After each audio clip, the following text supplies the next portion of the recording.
You used to rule the earth. Now we groveling at some cracker's feet. And if your brother stands up and speaks boldly and speaks of war with the enemy, you back off from him and run like a little sissy.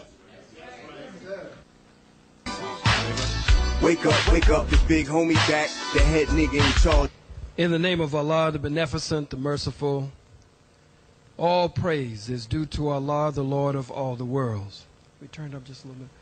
We forever thank Almighty God for coming, as it was written and prophesied that He would come, to seek and to save that which was lost. We can find no other people fitting the description. The lost brother, the lost sister, or the lost sheep, except we, the 50 million or more, mentally and spiritually dead, black men and black women here in the hells of North America. And so we thank Him for coming and raising up His messenger and His Messiah to the black man and black woman again here in the hells of North America. I speak of none other than the most honorable Elijah Muhammad. And I thank the two of them for the man who is responsible for what I am and what I am becoming, and the man who is largely responsible for my spiritual rites of passage, and who is my mentor and teacher. I speak of none other than my spiritual father, the Honorable Minister Louis Farrakhan.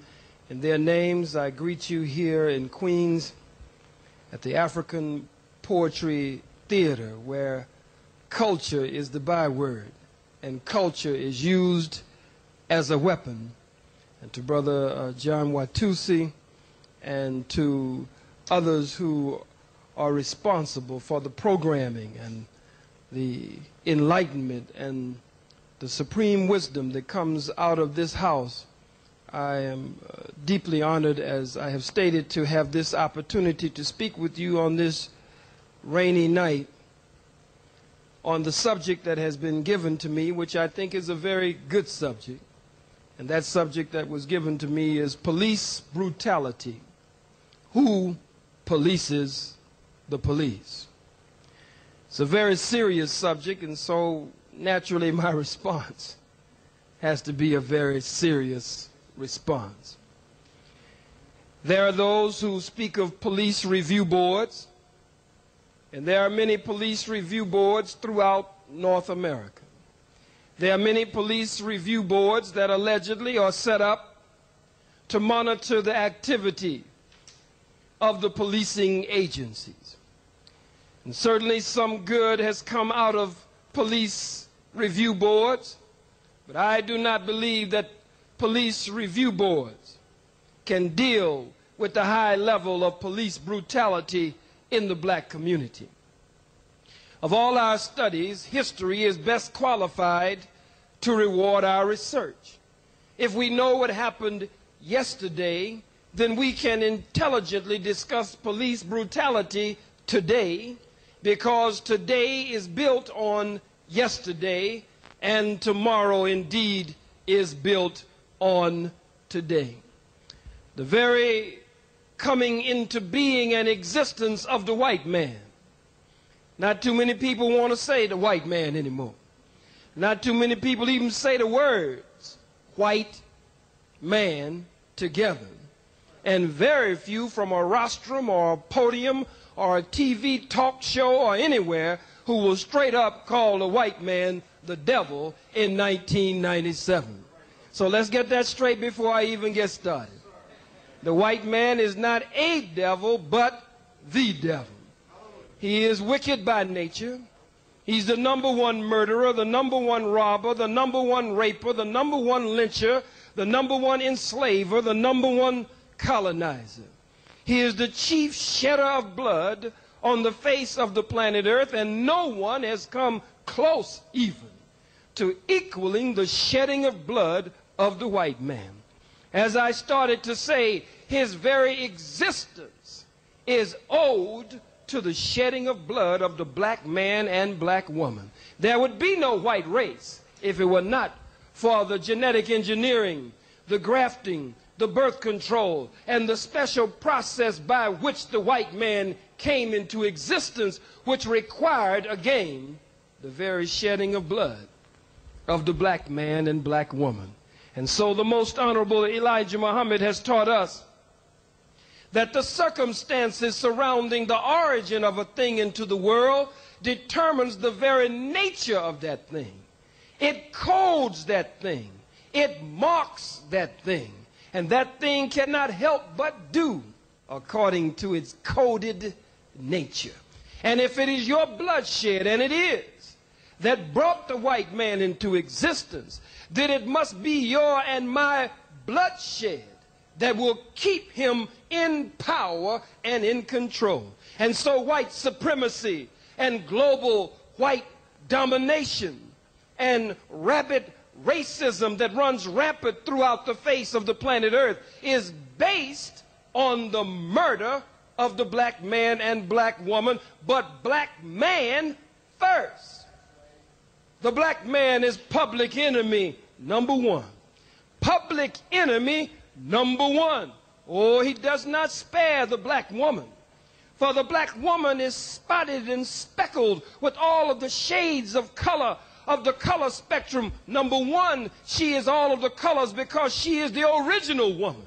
And out of her comes the black, the brown, the red, the yellow, and yes, out of her comes the white. But she is spotted and speckled today in another sense because of the rape of our great-great-grandmothers and our great-great-great-grandmothers. I'm not going to get into that. Hell, all of them were great. Straight on down the line.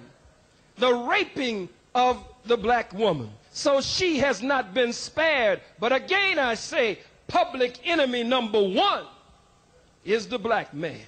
Why is the black man public enemy number one of the white man?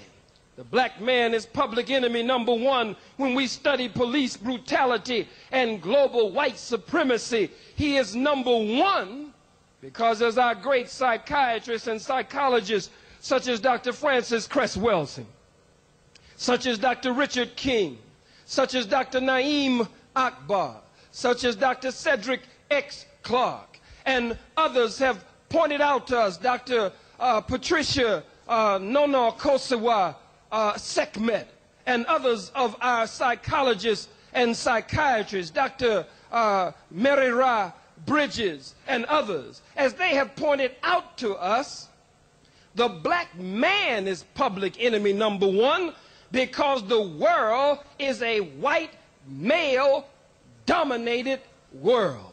It is a white male-dominated world. And being a white male-dominated world, then he fears the number one threat to his global rule and his reign of white supremacy. And his number one threat is the black man. And so he fears that the black man will one day wake up. And if the black man, and when the black man one day wakes up, then there is the end to the white man's white supremacy.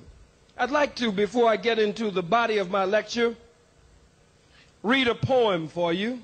I normally don't read poems, but this one is just so good. I got to read this one. You want to hear a poem at the African Poetry Theater? Here where culture is a weapon. All right? The poem is called, it's by Brother Taimbe, the poem is by Taimbe Jess. And the poem is, when niggas love revolution like they love the bulls. When niggas love revolution like they love the bulls, youth will wear red, black, and green patches over the emblems on their starter jackets.